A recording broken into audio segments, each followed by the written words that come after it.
Alors que les Marocains défilent massivement dans la rue pour dénoncer la normalisation suite à l'agression sioniste contre Gaza, les relations militaires et diplomatiques entre Rabat et l'entité sioniste avancent dangereusement pour ne servir que les intérêts de Tel Aviv.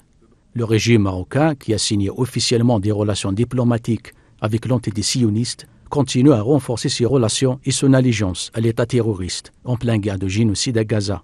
Selon une information publiée par le site d'information espagnol OK Diario, plusieurs entreprises sionistes ont annoncé leur intention de délocaliser une partie de leur production directement au Maroc, ce qui signifie un soutien clair des plus hautes sphères de Makhzen à l'agression de l'entité sioniste. En élargissant considérablement sa coopération militaire avec l'État hébreu, le Maroc est devenu une bouée de sauvetage clé pour les entreprises militaires sionistes qui subissent de plus en plus l'isolement à l'international.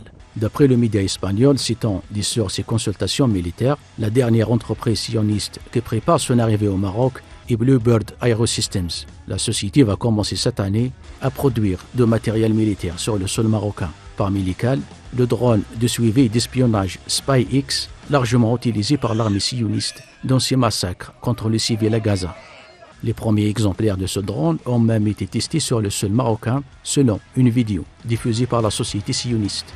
Malgré une pression croissante de la rue marocaine anti-normalisation, le Makhzen a toujours défendu ses relations avec l'entité dirigée par le sanguinaire Netanyahou. Pour lutter contre le sentiment anti-sioniste largement dominant dans la population marocaine, le Makhzen a actionné ses relais médiatiques pour justifier sa coopération militaire avec les sionistes en véhiculant des faits historiques manipulés.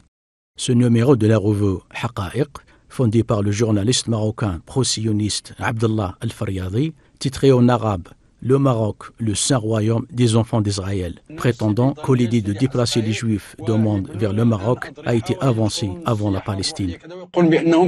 Ils disent qu'ils ont découvert une petite Jérusalem dans le sud du Maroc, dans la ville d'Ifran, dans le petit Atlas. C'est-à-dire le même mythe de la terre sans peuple et le peuple sans terre qui est en train d'être avancé. Et nous sommes arrivés au Maroc, le Saint Royaume des enfants d'Israël. Toutefois, l'essor de la coopération militaire et la rhétorique belliqueuse adoptée depuis quelques années par Rabat suscitent des inquiétudes quant à des scénarios de déstabilisation dans la région qui viennent s'ajouter à l'activité hautement préjudiciable du trafic de stupéfiants.